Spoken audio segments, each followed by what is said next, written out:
चलिए पढ़ा जाए। फैन को कम करो, फैन कम कीजिए।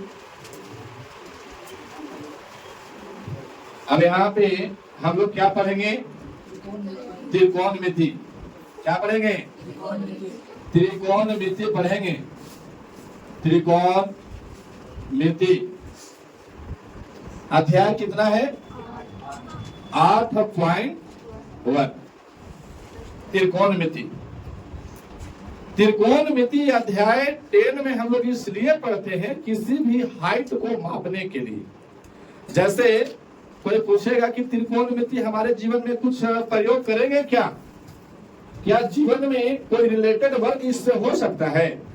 तो हाँ, जैसे माउंट एवरेस्ट की ऊंचाई मापना, तो क्या आप परिकलन कर सकते हैं कि क्या उतना बड़ा इंची टेप लाया और सबसे ऊपर चढ़ करके और इंची टेप से नापा गया है कि माउंट एवरेस्ट का जो ऊंचाई है 8800 यानी 8848 मीटर होता है। ऐसे आपका ठंडे के दिन में बर्फ जम जाने के कारण 88-50 हो जाता है, 8850 मीटर। लेकिन एक्चुअल जो उसका ऊंचाई है, उसका ऊंचाई कितना है? 8848 मीटर उसका हाइट होता है। अब कुतुब मीनार है या कोई भी और वैसा जो पूरा हाइट है, अब उसका ऊंचाई यदि आपको निकालना है तो आप कैसे निकालोगे? त्रिकोणमिति की सहायता से। अगर हमको ऊंचाई पता करना है या किसी पेड़ को ऊंचाई एकदम पंचुअल वैल्यू से निकालना है तो हम लोग वहां त्रिकोणमिति का फंडा यूज करके और उसका हाइट हम लोग परिकलन कर सकते हैं। ये जो त्रिकोणमिति है ना, ये जो त्रिकोणमिति है, एक ग्रीक शब्द का लैंग्वेज है ये। अगर इसको इंग्लिश में लिखूं तो कुछ ऐसे होंगे, ये होगा आपका त्रिकोणमिति। ये आपका ग्रीक शब्द से लिया गया है। किस शब्द से? ग्रीक शब्द से लिया गया है त्रिकोणमिति। ये हम लोग का शब्द नहीं, जिसमें 3 भाग में इसे बांटा गया है। एक तो होगा ट्री, दूसरा गोन और तीसरा मेंट्री। अब इसमें त्रिगोनोमेंट्री में ग्रीक शब्द में अगर कहा जाए तो इसमें ट्री का अर्थ होता है 3। कितना होता है? 3। और गोन का मतलब होता है भुजा, और मेंट्री का मतलब होता है माप या फिर मापना। तो किसको मापना? वैसा सेप या वैसा डायग्राम जिसका कितना भुजा होना चाहिए? 3। तो 3 भुजा वाले आकृति को मापना ही, अर्थात 3 भुजाओं की माप ही क्या कहलाता है? त्रिकोणमिति। चाहे आकृति 3 भुजा से मिलकर बनना चाहिए, और उसको जो मापने का क्रिया करते हैं, मापने का जो इस्तेमाल किया करते हैं हम लोग, वही क्या कहलाता है? त्रिकोणमिति। अच्छा, 3 भुजा हम लोग तो ऐसा पढ़ते हैं, त्रिभुज में पढ़ते हैं। वास्तविकता तो ये भी आपका 3 भुजा हो गया, ABC। पहला भुजा का नाम AB होगा, दूसरा BC और तीसरा AC। तो ये भी 3 भुजा है। तो हम लोग जो पढ़ेंगे ना, ये आकृति के बारे में ना पढ़ेंगे। त्रिभुज तो ये भी है, कोई दिक्कत नहीं है। तो त्रिभुज हम लोग पढ़ेंगे तो त्रिभुज भी कई प्रकार के होते हैं। जैसे एक तो त्रिभुज आपका भुजा के अकॉर्डिंग होता है, भुजा के अकॉर्डिंग, और एक तो कोण के अकॉर्डिंग। तो हम लोग कोण के अकॉर्डिंग बहुत कम पढ़ेंगे। ये कोण को ना पढ़ना है, हम लोग भुजा के अकॉर्डिंग पढ़ना है। क्यों? यहाँ पे बोर्ड दिया हुआ है कि भैया भुजा के अकॉर्डिंग पढ़िए। और वो भुजा के अकॉर्डिंग भी त्रिभुज 3 प्रकार के होते हैं। कितने प्रकार के? 3। एक होता है समबाहु, समबाहु, और तीसरा समद्विबाहु, समद्विबाहु, और तीसरा विषम बाहु, विषम बाहु। तो ये आपको त्रिभुज को पढ़ना था। लेकिन यहाँ पे जो हम लोग पढ़ेंगे ना, भुजा के अकॉर्डिंग तो जरूर पढ़ेंगे, लेकिन उसमें हम लोग एंगल को भी ज्ञात करके चलेंगे। तो हम लोग का अब इसके साथ साथ कोण के अकॉर्डिंग भी पढ़ना पड़ेगा, और कोण के अकॉर्डिंग भी त्रिभुज कितने प्रकार के? 3। वह कौन कौन होते हैं? न्यून कोण, न्यून कोण और समकोण, समकोण और तीसरा क्या होता है? अधिक कोण, अधिक कोण होता है। तो हमें न तो प्रॉपर समकोण समबाहु के बारे में पढ़ना है, नहीं तो समद्विबाहु के बारे में पढ़ना है, नहीं तो विषमबाहु के बारे में पढ़ना है, नहीं तो न्यून कोण के बारे में पढ़ना है, और नहीं अधिक कोण। हमको पढ़ना किसके बारे में? तो फाइनली रिजल्ट पे आए कि हम लोग को जो त्रिकोणमिति में पढ़ना है ना, वो पढ़ना है किसके बारे में? समकोण के बारे में। समकोण त्रिभुज, इसके बारे में आपको पढ़ना है। अब समकोण त्रिभुज को अगर देखा जाए तो कुछ समकोण त्रिभुज इस प्रकार के होते हैं, होता है जिसमें ऊर्ध्वाधर और लंबवत, ऊर्ध्वाधर और लंबवत दोनों रेखाएं जिस बिंदु पर मिला है, ऊर्ध्वाधर का मतलब सीधा और लंबवत का मतलब आपका ये दोनों रेखा जिस बिंदु पर मिला है वहां पे कितना डिग्री का एंगल बनेगा? 90 डिग्री का एंगल बनता है। और शेष कोण जो बचेंगे, जैसे इसमें आपका हो गया कोण ए बी और यहाँ पे सी। अब ए वाला जो एंगल होगा, हालांकि आप जानते हैं कि एक त्रिभुज में ए बी सी, एक त्रिभुज में 3 गो शीर्ष होता है। कितना शीर्ष? 3 गो कोण होता है और 3 गो भुजा होता है। तो इसमें शीर्ष कौन कौन सा है? A B. और कोण कौन सा है? गलत बात, शीर्ष का नाम ABC है, एंगल तो अंदर में बनते हैं। अब इसका नाम दीजिएगा XY Z, यहाँ पे भी XY Z, और भुजा हो जाएगा AB BC और AC या फिर C, ऐसा होता है। लेकिन हम लोग इस कोण को यदि रिप्रेजेंट करेंगे तो ऐसे साइड में करके और बी को ही ले देते हैं, भैया ये बी जो है ना वो एंगल को रिप्रेजेंट कर रहा है। लेकिन ये क्या बी एंगल को रिप्रेजेंट कर रहा है? नहीं, ये तो शीर्ष का रिप्रेजेंट कर रहा है। लेकिन बाप पे पुत्र बराबर घोड़ा, और नहीं तो थोड़ा। जिंदगी भर बाप दादा यही पढ़ते आ गए कि ये वाला एंगल है। तो हम लोग बोल चाल की भाषा में इसको एंगल भी नाम देते हैं कहीं कहीं, और इसको भुजा में भी काउंट कर लेते हैं। यदि यहाँ पे लिखना रहे कि भुजा का नाम लिखिए तो आप AB लिख दोगे, फिर क्या BC लिख दोगे। तो क्या ये आपको जब लिखना रहेगा कि कौन बी, कौन इसका नाम दीजिए, तो आप हर से क्या कर दोगे? कौन B। ऐसा है। आप अगर A वाला देते हो तब फिर इसका कौन नाम जो होगा वो एंगल के अंतर्गत किया जाता है। ऐसे ही प्रॉपर भुजा में काउंट होगा। किसमें? भुजा में काउंट होगा। अब यहाँ पे देख लिए कि त्रिकोणमिति में त्रि का अर्थ 3 और गोण का अर्थ क्या होगा? भुजा, और मेंट्री का अर्थ क्या होगा? माप। अर्थात 3 भुजाओं की माप ही क्या कहलाता है? त्रिकोणमिति। या इसका उत्पत्ति कहाँ से हुआ? ग्रीक भाषा से। हम लोग को इसके बारे में किसके बारे में पढ़ना है? तो समकोण त्रिभुज के बारे में पढ़ना है। किसके बारे में? समकोण त्रिभुज के बारे में आपको पढ़ना है। तो आइए आपको समकोण त्रिभुज को बताता हूं।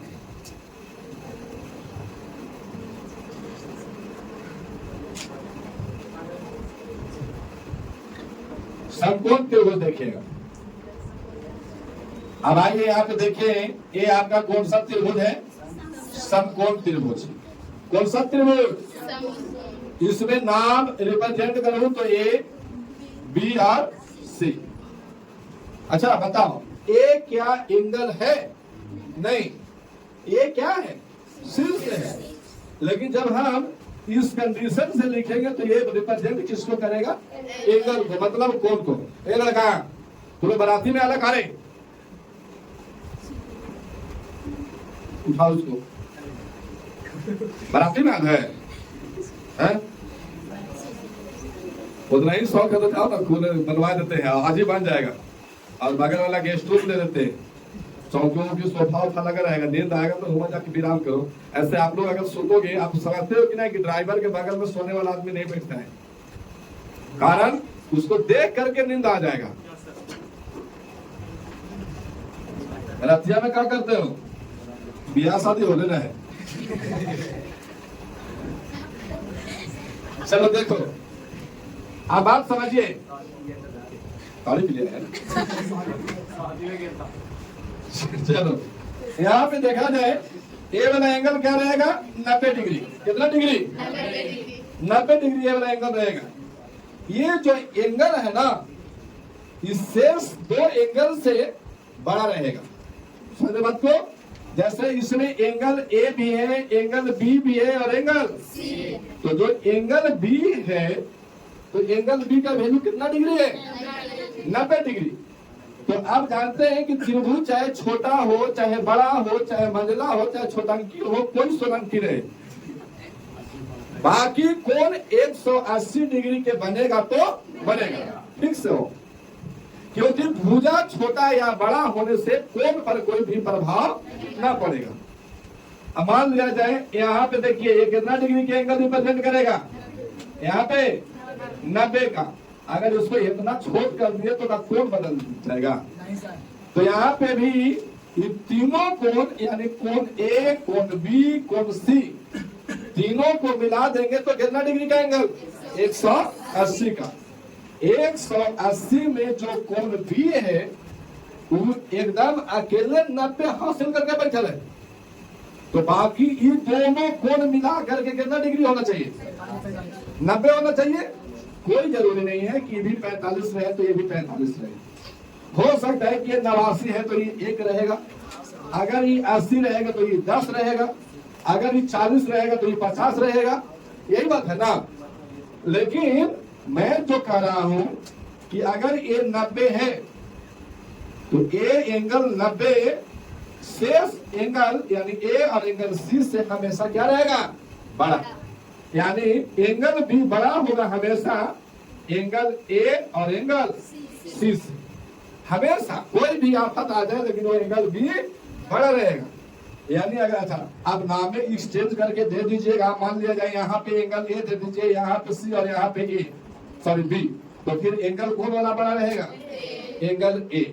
हमें यहाँ पे नाम दे करके जो चला हूँ शुरू में एंगल बी, तो एंगल बी जो है वो एंगल सी और एंगल ए, इन दोनों से हमेशा क्या रहेगा, बड़ा रहेगा। और जो बाकी जो कोण है वो एंगल के अनुसार, सॉरी बाकी जो भुजा है एंगल के अनुसार एक्सचेंज होंगे। जैसे ये 90 डिग्री है, मैं कितने बार बता दिया हूं कि 90 डिग्री के सामने वाला जो भुजा होगा वो क्या कहलाता है, कर्ण कहलाता है। क्या कहलाता है, कर्ण कहलाता है। और बाकी जो भुजा है ना, बाकी जो भुजा है वो एंगल के अनुसार हमेशा चेंज होगा। अब इसमें कितना लोग, बहुत लोग कहते हैं कि सर यही लंब है और ये वाला क्या रहेगा, आधार। लेकिन ये लंब रहेगा कब, जब एंगल, मेन एंगल इसको बोलेंगे त्रिकोणमिति में, क्या बोलेंगे, मेन एंगल। मेन एंगल के सामने वाला भुजा हमेशा क्या कहलाता है, लंब कहलाता है। क्या कहलाएगा, अब ये 90 डिग्री था, 90 डिग्री के सामने वाला भुजा हमेशा फिक्स है, वो क्या कहलाएगा, कर्ण कहलाएगा। और जो आपका जो त्रिकोणमिति में मेन एंगल का नाम आएगा तो उसके सामने वाला भुजा क्या कहलाएगा, लंब। और जो बाकी बच गया वो क्या कहलाएगा, आधार कहलाएगा। तो एक त्रिभुज और मैं खींचूं और अब की बोलेंगे कि ये भैया बी एंगल है और यहाँ पे ए है और यहाँ पे सी। अब की मेन एंगल यहाँ नहीं, अब की मेन एंगल यहाँ बना दिए। तो ये वाला भुजा 90 डिग्री है कौन, तो ये वाला भुजा क्या कहलाएगा, अच्छा ये वाला भुजा क्या कहलाएगा, आधार कहलाएगा। क्यों, मेन एंगल ए है और मेन एंगल के सामने वाला भुजा हमेशा क्या कहलाता है, लंब कहलाता है। कंप्लीट है। फिर से दो डायग्राम में मैं ये सिखा हूं कि एंगल बी यानी पे जहां पे समकोण बन रहे हैं वहां का एंगल शेष दो एंगल से हमेशा क्या रहेगा, बड़ा रहेगा। यानी यहाँ पे बी बन रहा है तो यहाँ बी एंगल ए और सी से हमेशा क्या रहेगा, बड़ा। इसके बाद 90 डिग्री के जो कोण होता है उसके सामने वाला भुजा क्या कहलाएगा, कोण। और जो इसमें मेन एंगल दिया हुआ है, मेन एंगल के सामने वाला भुजा क्या कहलाएगा, लंब। और जो बाकी जो भुजा बच गया वो क्या कहला जाएगा, आधार। इसमें देखिए यहाँ पे आपकी एंगल सी को मेन एंगल माने थे, इसीलिए वाला भुजा क्या हो गया था, लंब। अब की मेन एंगल ए पर माने हैं, इसीलिए ए के सामने वाला भुजा बीसी क्या कहलाएगा, लंब। और जो बाकी बच गया वो क्या कहलाएगा, आधार। चलिए ये दोनों बात को आप छापिए। अब हम लोग पढ़ेंगे, क्या पढ़ना है, पाइथागोरस प्रमेय। क्या पढ़े, पाइथागोरस प्रमेय। पाइथागोरस प्रमेय, पाइथागोरस प्रमेय किसे कहेंगे तो सुनिए। समकोण त्रिभुज में बने सबसे बड़ी भुजा का वर्ग शेष दो भुजाओं के वर्ग के योग के बराबर होते हैं। अब यहाँ पे देख लीजिएगा, ये आपका पाइथागोरस प्रमेय में आपको बता रहा हूं। यहाँ पे 90 डिग्री का एंगल है, 90 डिग्री के सामने वाला भुजा जो होगा वो क्या कहलाएगा, कोण। और बाकी अगर यहाँ मेन एंगल है तो ये वाला क्या कहलाएगा, लंब। और ये वाला आधार। यहाँ पे आपका ए बी और यहाँ पे सी है। यहाँ पे देखो मैं बताया हूँ कि समकोण त्रिभुज में बने सबसे बड़ी भुजा, सबसे बड़ी भुजा कौन है, तो कर्ण का वर्ग, कर्ण का वर्ग शेष दो भुजा कौन कौन, लंब और आधार। शेष दो भुजा के वर्ग के योग के क्या होता है, बराबर होता है। उसे हम क्या कहते हैं, पाइथागोरस प्रमेय। पाइथागोरस प्रमेय में सबसे बड़ी भुजा का वर्ग शेष दो भुजाओं के वर्ग के योग के। अब इसी टाइप में मैं यहाँ पे रख लूं कि लंब स्क्वायर बराबर क्या होगा, तो ये कर्ण स्क्वायर माइनस का आधार का स्क्वायर। और उसी टाइप से मैं कहूं कि आधार का स्क्वायर बराबर क्या होगा, तो कर्ण का स्क्वायर माइनस का लंब का। ये तीनों चीज को छापिए, इन तीनों को छापिए।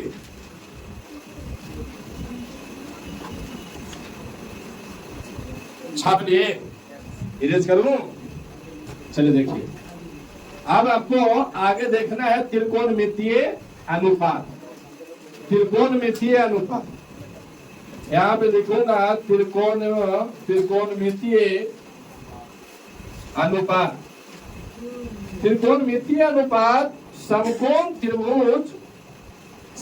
त्रिभुज के किन्हीं दो भुजाओं के अनुपात को क्या कहते हैं, त्रिकोणमितीय अनुपात। त्रिकोणमितीय अनुपात समकोण त्रिभुज के, समकोण त्रिभुज के किन्हीं दो भुजाओं, किन्हीं दो भुजाओं के अनुपात को त्रिकोणमितीय अनुपात, त्रिकोणमितीय अनुपात कहते हैं। त्रिकोणमितीय अनुपात कहते हैं। और यह जो त्रिकोणमितीय अनुपात जो है ना, लिखेगा त्रिकोणमितीय अनुपात 6 प्रकार के होते हैं। त्रिकोणमितीय अनुपात कुल 6 प्रकार के होते हैं, 6 प्रकार के होते हैं।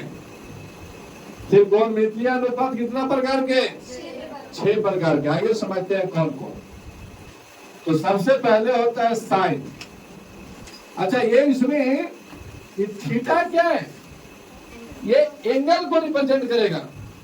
जैसे यहाँ पे साइन चंदन भी लिख सकते थे, कोई दिक्कत नहीं है। साइन ए भी लिख सकते थे, कोई दिक्कत।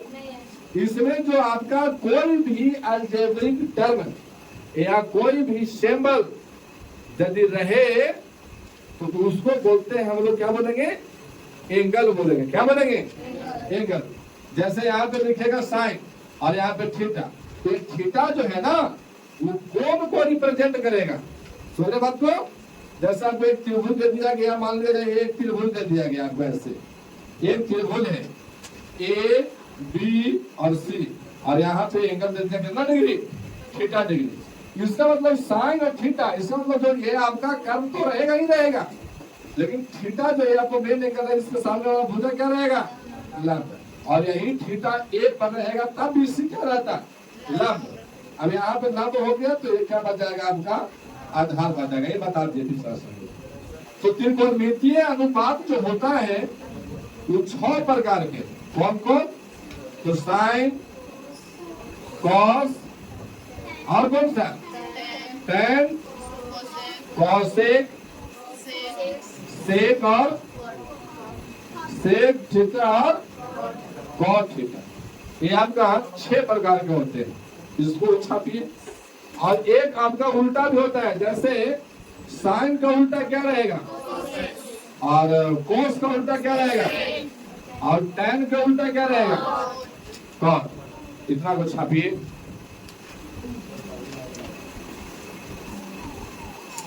साइन के उल्टा क्या होता है?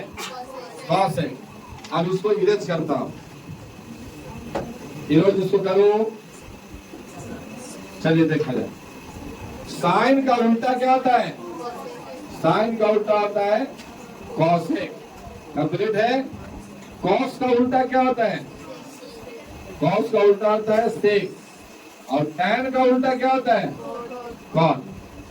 और साइन थीटा बराबर कोई फार्मूला होता है, लंब बटा का कर्व होता है।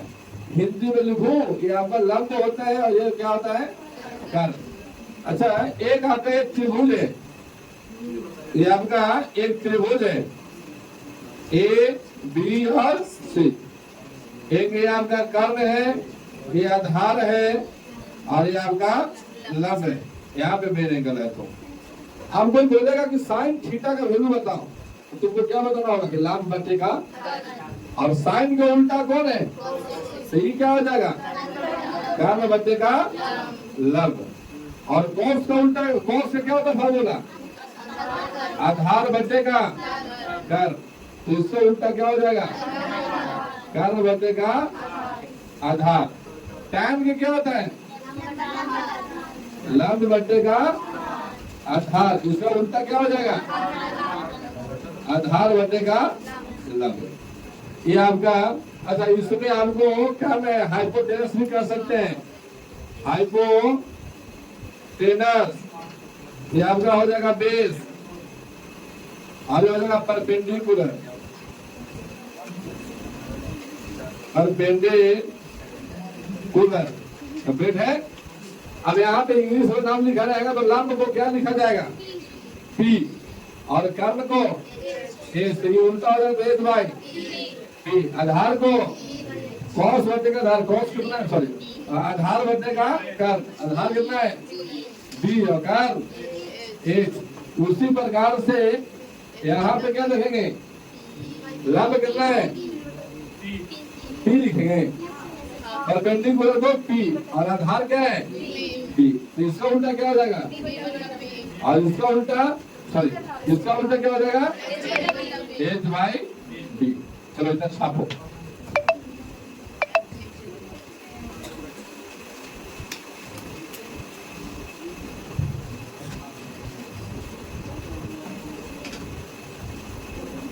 इसको बात समझ लिया जाए। साइन थीटा का मतलब लंब बटा इसका उल्टा अगर करें कोसेक तो क्या हो जाएगा? कर्व बटेगा। और कॉस थीटा बराबर आधार बटेगा कर्व। और इसका उल्टा करें सेक थीटा बराबर तो कर्व बटेगा आधार। टैन थीटा का मतलब क्या होता है? लंब बटे। और कॉट थीटा का मतलब आधार बटा। अब इसी का हम लोग फ्रैक्शन में देखें तो साइन थीटा और बटे का कॉसेक थीटा बराबर क्या होगा? तो साइन थीटा बराबर होता है लंब बटे का कर्व। और कौशक थीटा बराबर होता है कर्ण बटे का लंब। तो ये लंब कहां चला जाएगा? ऊपर में। तो हो जाएगा लंब गुना का लंब और बटा में कर्ण गुना का कर्ण। तो हो जाएगा लंब गुना लंब इक्वल टू लंब स्क्वायर और बटे का कर्ण स्क्वायर। यहां भी लिख दिए तो भी सही, अन्यथा लंब बटा कर्ण का यदि होल स्क्वायर भी लिख दिया जाए तो भी सही। इसी टाइप से इसको उल्टा करके देखो तो ये प्राप्त हो गया परिणाम कॉस थीटा बटे का सेक थीटा बराबर, इसके बराबर में क्या हो जाएगा? तो इसके बराबर में आपका होगा कि आपका हो जाएगा आधार का स्क्वायर, आधार का स्क्वायर और बटा में कर्ण का स्क्वायर। या भी हम कह सकते हैं कि आधार बचे का कर्ण का होल स्क्वायर। इस टाइम्स में tan थीटा और बटे का cos थीटा, इसको अगर करेंगे तो हो जाएगा लंब का स्क्वायर और बटा में आधार का स्क्वायर। या फिर हम कर सकते हैं लंब बटे का आधार का होल स्क्वायर। ये इसको फ्रैक्शन किए हैं, अर्थात साइन और इसका उल्टा कोसेक थीटा बराबर हो जाएगा लंब का स्क्वायर बटे का कर्ण के स्क्वायर और कोस थीटा बटे का सेक थीटा। तब हम कहेंगे कि आधार के स्क्वायर बटे का कर्ण का स्क्वायर और tan थीटा बटा का cos थीटा। तो हम कहेंगे लंब का स्क्वायर बटे का आधार का स्क्वायर। अब इसके में हम गुणनफल थोड़ा देखेंगे, इनका इन्हीं का जस्ट गुणनफल करके देखो तो इसको हटा रहे हैं केवल, बाकी उसको गुना करके देखेंगे हम लोग। गुना करेंगे एक सीधा अनुपात को और एक उल्टा अनुपात को। जैसे sine theta into cosec theta, तब क्या होगा? तो साइन थीटा बराबर क्या होता है? लंब का स्क्वायर, सॉरी लंब बटे का कर्ण, और गुना कोसेक बराबर क्या होता है? कर्ण बटे का लंब। अब यहां से देखेंगे तो लंब से लंब कट जाएगा, कर्ण से कर्ण, तो बराबर में क्या बचेगा?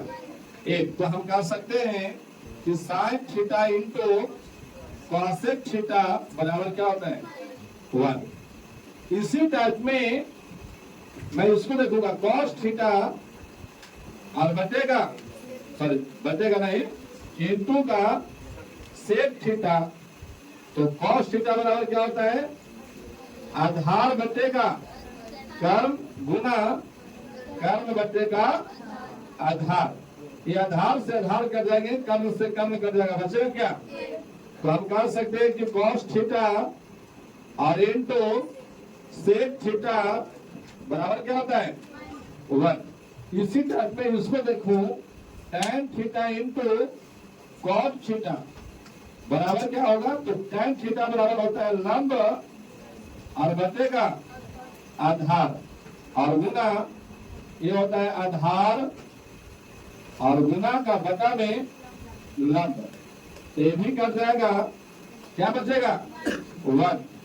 इसका मतलब tan थीटा और इंटू कॉस थीटा बराबर क्या होगा? 1। चलिए ये वाला छापिए,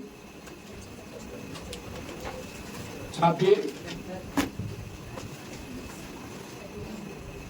चलिए देखिए, अब पूरा इरेज कर रहा हूं।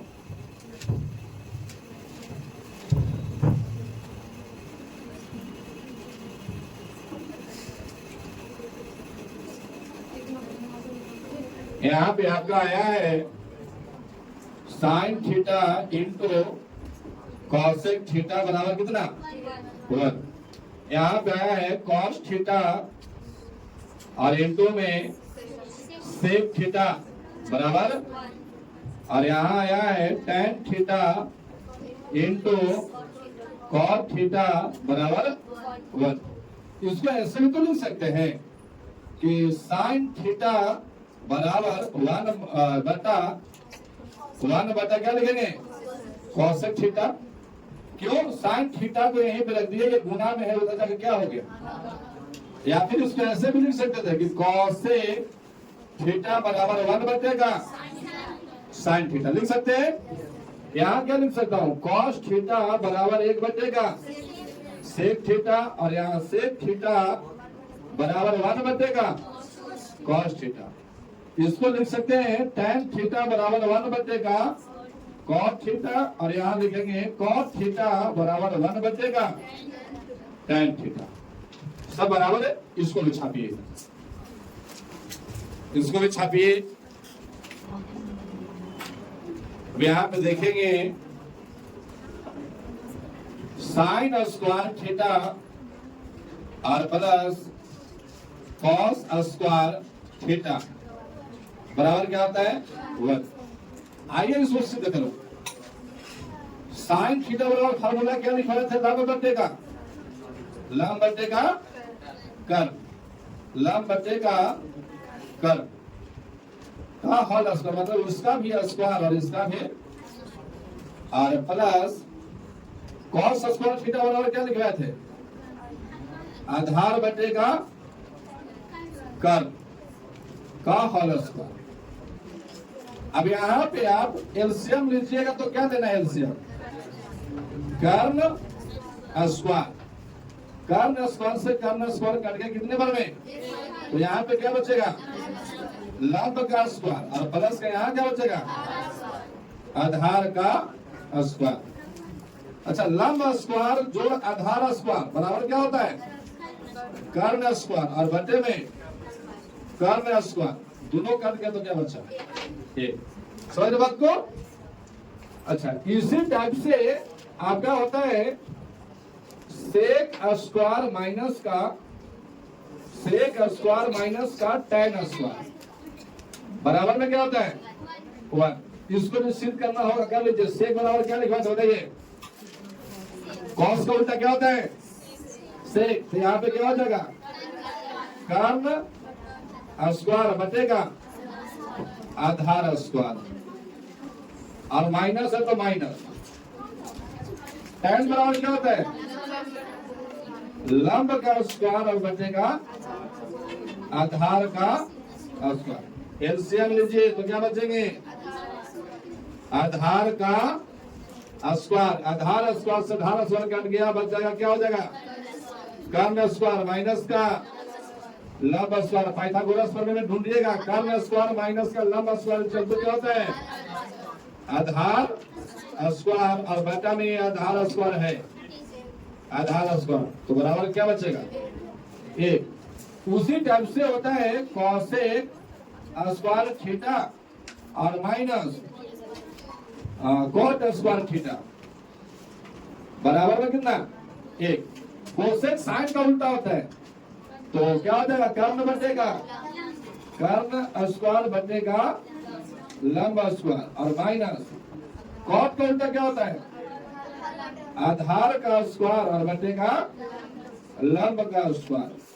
लंब एलसीएम ले लीजिए, लंब का स्क्वायर बराबर यहाँ पे क्या बचेंगे कर्ण का स्क्वायर माइनस आधार का स्क्वायर। कर्ण का स्क्वायर माइनस आधार का स्क्वायर बराबर क्या होता है लंब का स्क्वायर बटे में लंब का स्क्वायर, दोनों कट गए तो क्या बचेगा एक। यानी हम कह सकते हैं कि sine square theta plus cos square theta बराबर कितना, और sec square theta minus tan square theta बराबर, और कोसेक स्क्वायर थीटा माइनस का कोट स्क्वायर थीटा बराबर कितना होता है एक। इसको छापिए,